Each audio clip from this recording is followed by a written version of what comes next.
What's up, guys? We are at the pre-race press conference, and there's a lot of riders here, but I wanted to talk to Ian Harrison because this guy is the man in charge working with Roger DeCoster. Can you explain like your role within KTM and Roger's role now? He's more overseeing all three of the Austrian brands, and you're specifically Red Bull KTM. Is that correct? That's right. Roger's the director of racing in North America. Cool. So he's over all three brands, and I'm specifically over KTM, the team manager for KTM. Awesome. Red Bull KTM. Yep. Awesome. Yeah. All right. Well, I mean, how cool is it now? A week ago, or a couple days ago, we had no idea we'd see the number 2 on the track, and now he's here. So how did that happen, and what was that like for you as team manager? You thought you were going to only have Plessinger, but now you have 2 450 guys with Cooper Webb coming back at the last second. Yeah.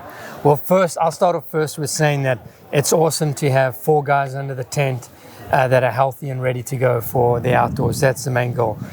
Cooper, I also found out a week ago, we gave him an option in the contract that if he didn't want to race motocross and he needed to sit it out, there was an option we put in there last year and this year. And at Daytona, he said he wanted to execute that option. He'd prefer to sit out of the Pro Motocross series.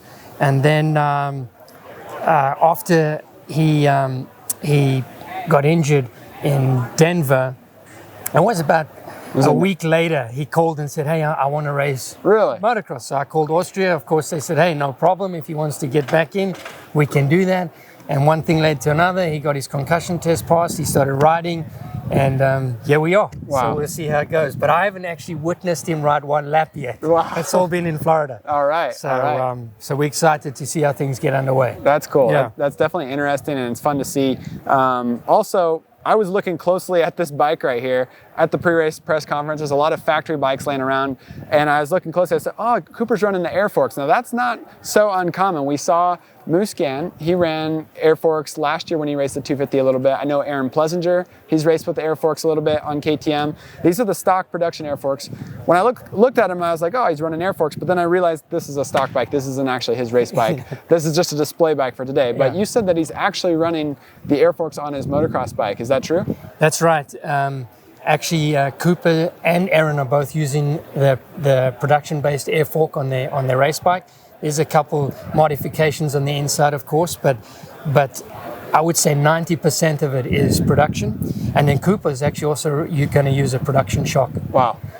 The other guys are all with the factory shock, and of course our lights riders are factory 52 and the factory shock too. Wow. So interesting stuff. Yeah. So we'll see how it plays out. You know, it's at when they're riding by themselves or initial testing, everything can go one way, but then when you're pushing things, maybe we're going to have to make some changes. But as we start tomorrow, that's how it's going to be. That's interesting. So you make a very good point. Practice, testing and training is way different than racing. So I definitely see you there. If we see him with cone valves at Hangtown, then I won't be too surprised maybe, because that's the base setting where everybody's had for a long time on the factory bikes. Right. But talk a little bit about Tom Vialle. So he's an MX2 two-time 250 world champion, and then he got to the age where he needed to jump up to the 450 class to race MXGP.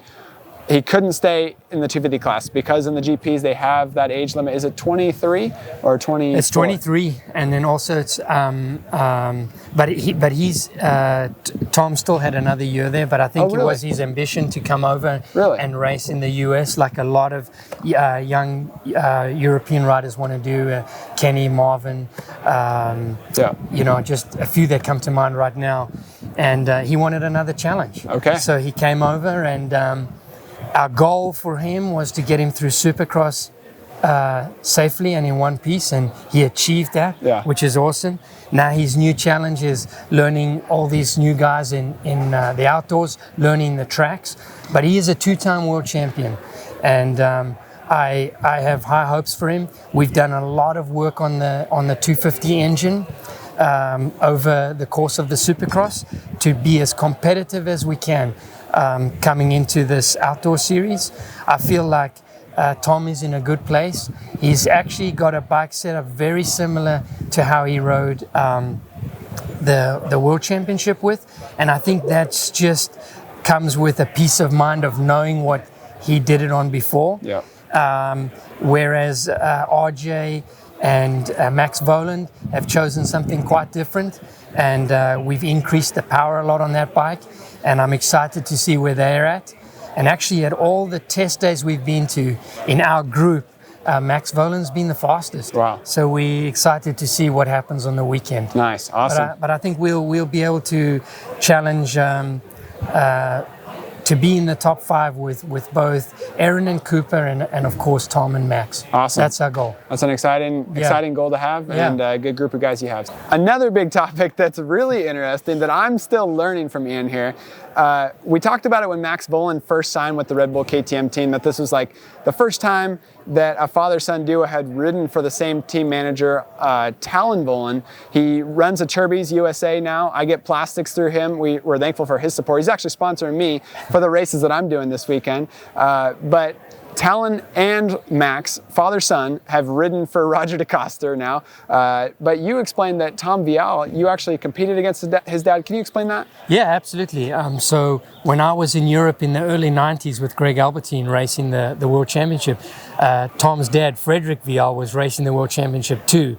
And the year we moved up to 250, he rode 125, and I think he finished 8th in the World Championship that year. But in a lot of those international races, we always competed against him. Really? And Talon, of course. Yeah. And now both their sons race on my team. That's so funny. It's funny how it's gone full circle. You were the mechanic for Greg Albertine at the time? Yeah. And you're competing with the dads. Your guys competing with the dads of the 2 riders who ride for you now. So that's a full family circle right there. That's pretty funny. Yeah, it's 30 years spread, but yep. Yeah. Did you know Talon and Tom's dad at the time when you guys were competing against them? I of course I knew of Tom's dad in passing. We didn't speak much. He spoke French, we spoke English, but Talon we always talked to, and his mechanic and stuff, because we were both English speaking. Yeah. So that made it easier. So we knew Talon, and he was flashy, kind of like Max is, you know.